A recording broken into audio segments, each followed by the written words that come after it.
বেডের পিছনে ২-৩ জন দাঁড়ায় আছে এরকম। রোগীরা যদি আসে কাউকে সিট দেওয়া যাচ্ছে না। করোনা রোগীর চাপ বাড়ায় হাসপাতালের দুয়ারে দুয়ারে অপেক্ষার প্রহর। রাজধানীতে ২,০০০ শয্যা বাড়ানোর প্রস্তুতি। স্বাস্থ্য খাতে জরুরি অবস্থা ঘোষণার তাগিদ। কঠোর বিধি নিষেধের দ্বিতীয় দিনেও ঢিলে ঢালা ভাব। গণপরিবহন না থাকলেও স্বাভাবিক সময়ের মতোই চলছে অন্যান্য যানবাহন। হেঁটেই কর্মস্থল যাচ্ছেন পোশাক শ্রমিকরা। রমজান সামনে রেখে অস্থির খেজুরের বাজার। দ্বিগুণ মূল্যে বিক্রি হচ্ছে খুচরা বাজারে। চাহিদার তুলনায় আমদানি বেশি হওয়ায় দাম বাড়ার সুযোগ নেই দাবি পাইকারদের।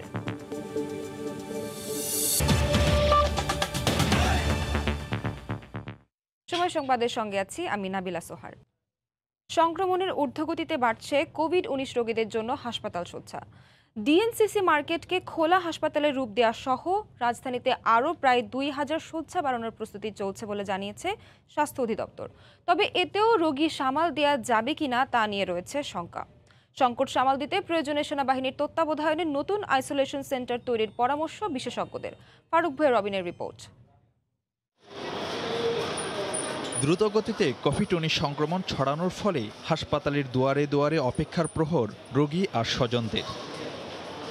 দেশে করোনা আক্রান্ত হয়ে এখনও সেরে না ওঠা ব্যক্তির সংখ্যা প্রায় ৮০,০০০, যাদের ৯৪% অর্থাৎ ৭৫,০০০ মানুষই চিকিৎসা নিচ্ছেন বাসায় থেকে। বাকি ৬% বা ৫,০০০ মানুষকে সেবা দিতেই হিমশিম খাচ্ছেন স্বাস্থ্যকর্মীরা। হাসপাতালগুলোতে এখন ঠাঁই নেই অবস্থা। সিট পাইতে আমি কয়েকটা হাসপাতাল ঘুরে এসে পরে জায়গায় পাইছি আর রোগীর চাপ প্রচুর পরিমাণে, যা বলার বাইরে। এক বেডের পিছনে ২-৩ জন দাঁড়ায় আছে এরকম। কোনো সিট পাওয়া যাচ্ছে না, মানে সিট খুব রেয়ার। রোগীরা যদি আসে কাউকে সিট দেওয়া যাচ্ছে না। এ অবস্থায় কোভিড শয্যা বাড়ানো হচ্ছে রাজধানীর বেশ কিছু হাসপাতালে। সরকারি কোভিড হাসপাতালগুলোতে নতুন ১৭৪টি সহ সাধারণ শয্যা আছে ২,৫৫৫টি, আর নতুন ১১টি সহ আইসিইউ এখন ১২৮টি। যদিও রোগী চাপের বিপরীতে এটিও যথেষ্ট নয়। স্বাস্থ্য অধিদপ্তর বলছে অস্থায়ী ভিত্তিতে নতুন আরও কয়েকটি চিকিৎসা কেন্দ্র তৈরি সহ রাজধানীতে আরও প্রায় ২,০০০ শয্যা বাড়ানোর প্রস্তুতি চলছে। এটা উইদিন 7 ডেজ এর ভিতর সম্পন্ন হবে যদি সেন্ট্রাল লাইন এবং আইসিইউ কাজটা কমপ্লিট হয়। রোগী চাপ আরও বাড়ার শঙ্কা থাকায় স্বাস্থ্য খাতে জরুরি ব্যবস্থার তাগিদ বিশেষজ্ঞদের। পাশাপাশি সেনাবাহিনীর তত্ত্বাবধানে আপৎকালীন আইসোলেশন সেন্টার তৈরির পরামর্শও দিচ্ছেন অনেকে। আর্মিদের যেহেতু ওদের একটা ক্যাপাসিটি আছে, হাই ফ্লো অক্সিজেন দিতে পারে এরকম বেডওয়ালা যদি কিছু field hospital converting some vacant spaces like community centers, তাহলে একটা ইফেক্টিভ এডিশন হতো। সরকার বিবেচনা করে দেখতে পারেন স্বাস্থ্য জরুরি অবস্থা ঘোষণা মানে হলো এই অর্থ বরাদ্দ, এর জন্য লোকবল সংস্থান, যন্ত্রপাতি যা কিছু দরকার এটা যেন জরুরি ভিত্তিতে স্বাস্থ্য বিভাগ সংগ্রহ করতে পারে। বিশেষজ্ঞরা বলছেন সবার আগে নিয়ন্ত্রণ করতে হবে সংক্রমণের ঊর্ধ্বগতি, নিশ্চিত করতে হবে প্রতিরোধমূলক ব্যবস্থা। ফারুক ভাইয়া রবিন, সময় সংবাদ, ঢাকা। করোনা সংক্রমণ বাড়ায় আবারও সেন্ট্রাল অক্সিজেন ব্যবস্থা সহ চট্টগ্রামে দ্বিতীয়বারের মতো শুরু হচ্ছে সিএমপি বিদ্যানন্দ ফিল্ড হাসপাতাল কার্যক্রম। ৭০,০০০ এ হাসপাতালে বিদ্যানন্দকে সহায়তা করছে চট্টগ্রাম মেট্রোপলিটন পুলিশ ও প্রিমিয়ার বিশ্ববিদ্যালয়। ফিল্ড হাসপাতাল দ্রুত তৈরি করতে কাজ করছেন ভলেন্টিয়াররা। বিস্তারিত জানাচ্ছেন পার্থপ্রতিম বিশ্বাস। প্রতিদিনই চট্টগ্রামে বাড়ছে করোনা আক্রান্ত রোগীর সংখ্যা। হাসপাতালগুলোতে তিল ধারণের ঠাঁই নেই। আইসিইউ ও অক্সিজেন সেবা না পেয়ে অনেক রোগীকে প্রাণ হারাতে হচ্ছে। তাই করোনার দ্বিতীয় ঢেউ মোকাবেলায় পুনরায় ৭০ শয্যার ফিল্ড হাসপাতালের কার্যক্রম চালু করতে যাচ্ছে বিদ্যানন্দ। সেই সাথে থাকছে সেন্ট্রাল অক্সিজেন সিস্টেমও। বিশেষজ্ঞ চিকিৎসক সহ সার্বক্ষণিক ১০ জন ডাক্তার দায়িত্ব পালন করবেন। সেই সাথে ৮ জন নার্স ও ৪০ জন স্বেচ্ছাসেবক থাকবেন করোনা আক্রান্ত রোগীদের সেবা দিতে। আর বিদ্যানন্দকে সার্বিক সহায়তা করবে সিএমপি। আমরা আশা করতেছি এখানে করোনা রোগীরা আগের মতোই সেবা পাবে। আমাদের হাই ফ্লো ন্যাসাল ক্যানুলা আছে, সেন্ট্রাল অক্সিজেন লাইন থাকতেছে, সব ধরনের সুযোগ সুবিধা এখানে আছে, কিন্তু আইসিইউ থাকবে না। নগরীর সাগরিকা এলাকায় প্রিমিয়ার বিশ্ববিদ্যালয়ের আবাসিক ভবনে ফিল্ড হাসপাতাল তৈরিতে শেষ মুহূর্তের প্রস্তুতিতে ব্যস্ত সময় পার করছেন বিদ্যানন্দের ভলান্টিয়াররা। এই ধরনের মানবিক কাজে অংশগ্রহণ করার সুযোগ পেয়ে খুশি তারা। ভালো লাগা থেকে কাজ করা, মানুষের জন্য কাজ করা। প্রথম দিকে পরিবার থেকে অবশ্যই টেনশন ছিল, যখন কাজ করতে করতে ইউজ টু পরিবার দেখতেছে খুব ভালো কাজ করতেছি, তো সেক্ষেত্রে পরিবার খুব ভালো সাপোর্ট দিচ্ছে। এদিকে করোনা আক্রান্ত রোগীদের সেবা দিতে সকল প্রস্তুতি সম্পন্ন হয়েছে বলে জানান চিকিৎসকরা। সবাই মানসিকভাবে প্রিপারেশন নিয়ে রাখছে যে মানুষের যারা করোনা রোগী আসবে তাদের সেবার ব্রত নিয়েই আমরা কাজ করবো আর কি। গত বছরের 1 জুলাই নগরীর পতেঙ্গ এলাকায় 100 শয্যার ফিল্ড হাসপাতাল চালু করেছিল সিএমপি বিদ্যানন্দ ফাউন্ডেশন। প্রথম করোনা সংক্রমণ শুরু হওয়ার পর চট্টগ্রামে বেশ কয়েকটি ফিল্ড হসপিটাল গড়ে উঠেছিল, কিন্তু সমন্বয়হীনতা ও অব্যবস্থাপনার কারণে তা টিকে থাকতে পারেনি। তবে দ্বিতীয় পর্যায়ে করোনা সংক্রমণ বাড়ার কারণে আবারও ফিল্ড হসপিটাল চালু করতে যাচ্ছে বিদ্যানন্দ। সেক্ষেত্রে চট্টগ্রামবাসী এই হসপিটাল থেকে পর্যাপ্ত সেবা পাবে এই প্রত্যাশা সকলের। সিএমপি বিদ্যানন্দ ফিল্ড হাসপাতাল থেকে পার্থপ্রতিম বিশ্বাস, সময় সংবাদ। করোনা সংক্রমণ রোধে কঠোর বিধিনিষেধের দ্বিতীয় দিনেও ঢিলেঢালা ভাব লক্ষ্য করা গেছে। সে খবর জানাতে রাজধানীর বিজয় সরণি আছেন রিপোর্টার আহমেদ সালেহীন। সরাসরি চলে যাচ্ছি তার কাছে। সালেহীন, সোহার, আজকে লকডাউনের দ্বিতীয় দিন, যে দ্বিতীয় দিনটা শুরু হয়েছে একেবারে স্বাস্থ্যবিধি না মানার যে ক্ষেত্রে ঢিলেঢালা ভাবটা আমরা দেখেছি সকাল থেকে। রাজধানীতে অনেকেই দেখেছি যে বিনা প্রয়োজনে ঘর থেকে বের হওয়া কিংবা মাস্ক ছাড়া, এমনকি অনেকে দেখেছি যে রাইড শেয়ারিংয়ের মতো অ্যাপসের মাধ্যমে রাইড শেয়ার করতে, অর্থাৎ পরিবহনে যেই মোটরসাইকেলে দুজন যাত্রী একসাথে চলাফেরা করছেন, এটি সম্পূর্ণ নিষিদ্ধ করা হয়েছে সরকারের পক্ষ থেকে।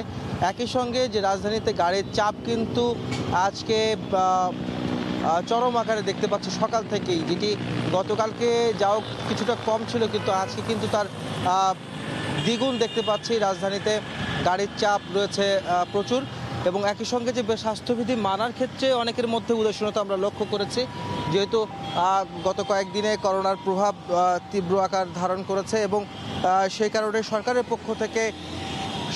পক্ষ থেকে যে নির্দেশনাগুলি দেওয়া হয়েছে, 18টি নির্দেশনা, সেগুলি মানার ক্ষেত্রে মানুষের মধ্যে কিছুটা উদাসীনতা দেখেছি। যদি আজকের চিত্র বলতে যাই, সেটি হচ্ছে রাজধানীতে ইতিমধ্যে গণপরিবহন বন্ধ ছাড়া সব ধরনের যানবাহনই কিন্তু চলাফেরা করছে সড়কগুলিতে, নগরীর সড়কগুলিতে।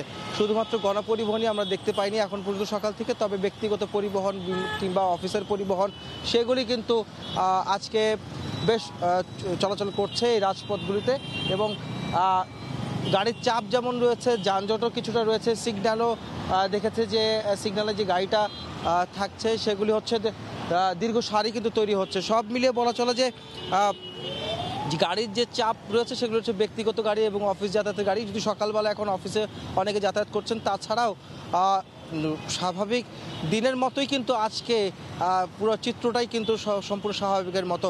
গণপরিবহনের চিত্র না দেখা গেল, স্বাভাবিকভাবেই সমস্ত যানবাহন চলছে। স্বাস্থ্যবিধি মানার ক্ষেত্রে অনেকের মধ্যে দেখা যাচ্ছে। তো এই ছিল আমার কাছে মোটামুটি সোহার রাজধানীর বিজয় সরণি থেকে সাধারণ মানুষের স্বাস্থ্যবিধি মানার ক্ষেত্রে যে লকডাউনের দ্বিতীয় দিনের সবশেষ খবর। রাজধানীর বিজয় সরণি থেকে সরাসরি যুক্ত ছিলেন রিপোর্টার আহমেদ সালেহীন। এদিকে লকডাউনের দ্বিতীয় দিনে সকাল 9:30টার দিকে পাটুরিয়া দৌলতদিয়া নৌ রুটে ফেরি চলাচল বন্ধ করে দিয়েছে কর্তৃপক্ষ।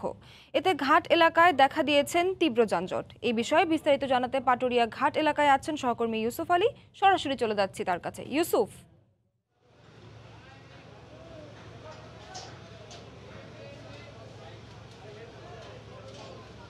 নাবিলা, তো পাটুরিয়া দৌলতদিয়াটের যে এখনকার যে অবস্থাটা রয়েছে তা হচ্ছে কিন্তু মানুষের জমসমুদ্রে পরিণত হয়েছে।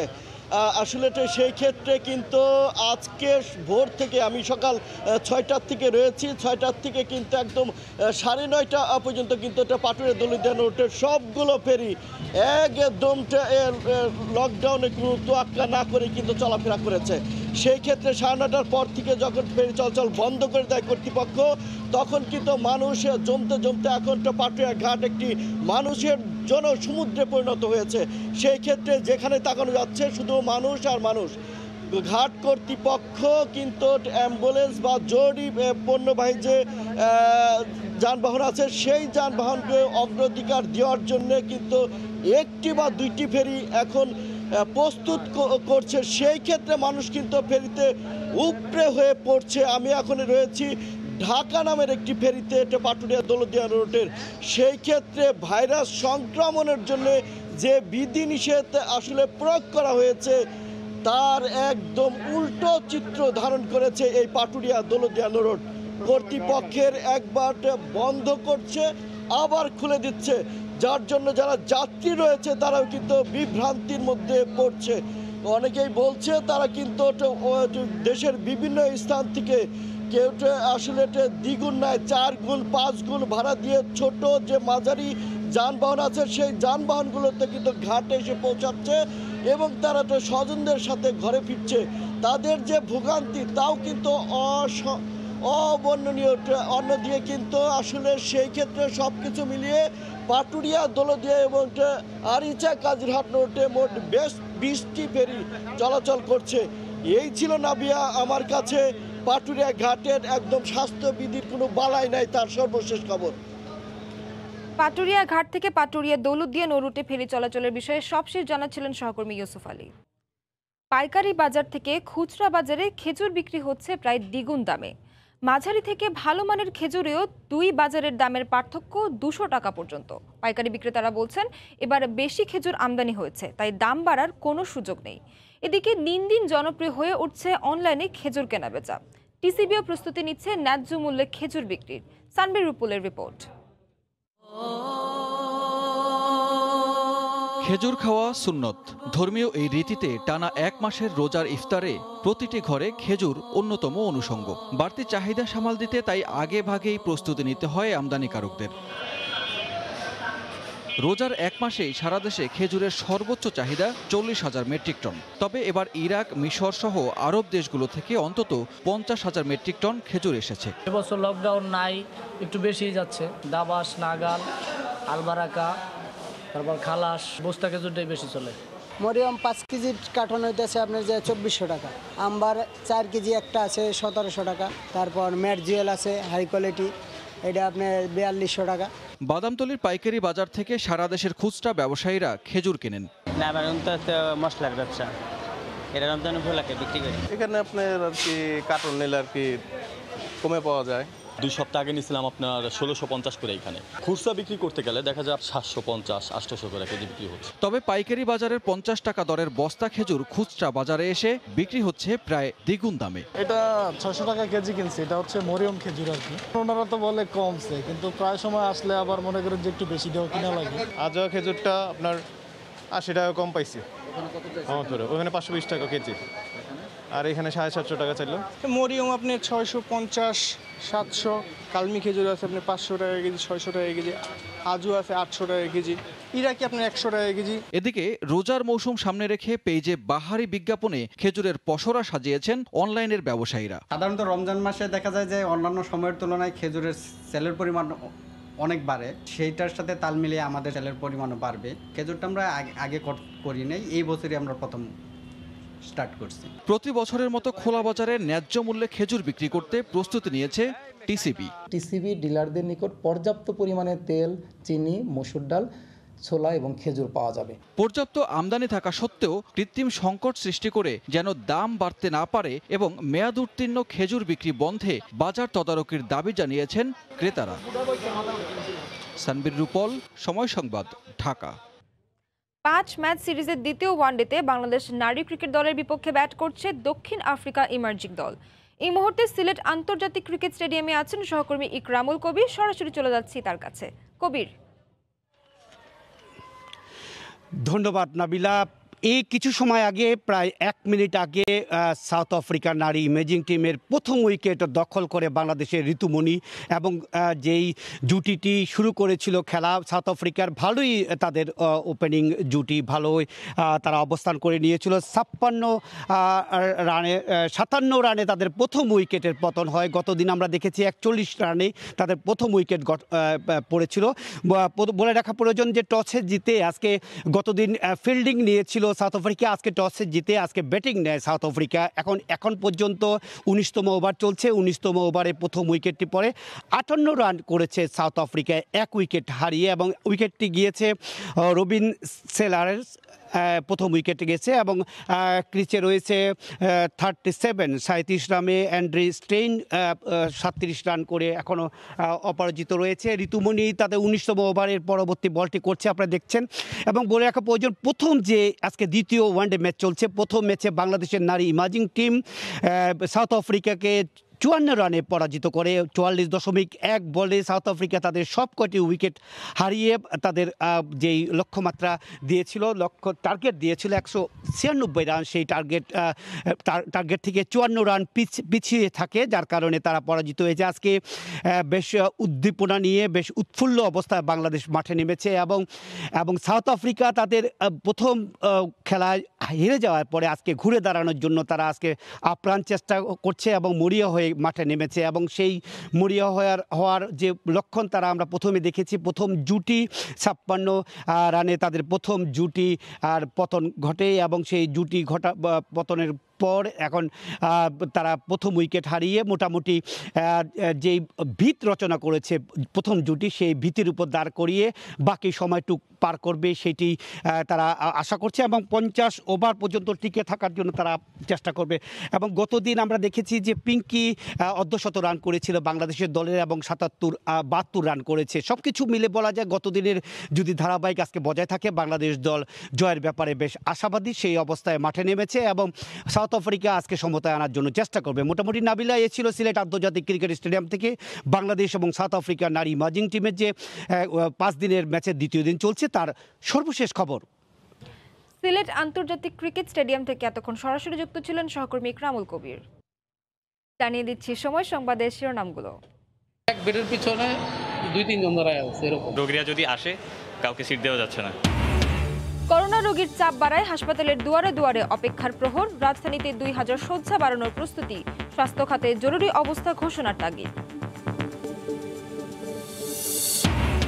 কঠোর বিধি নিষেধের দ্বিতীয় দিনেও ঢিলে ঢালা ভাব। গণপরিবহন না থাকলেও স্বাভাবিক সময়ের মতোই চলছে অন্যান্য যানবাহন। হেঁটেই কর্মস্থলে যাচ্ছেন পোশাক শ্রমিকরা। এ ছিল সময় সংবাদে, সঙ্গে থাকুন সময়ের।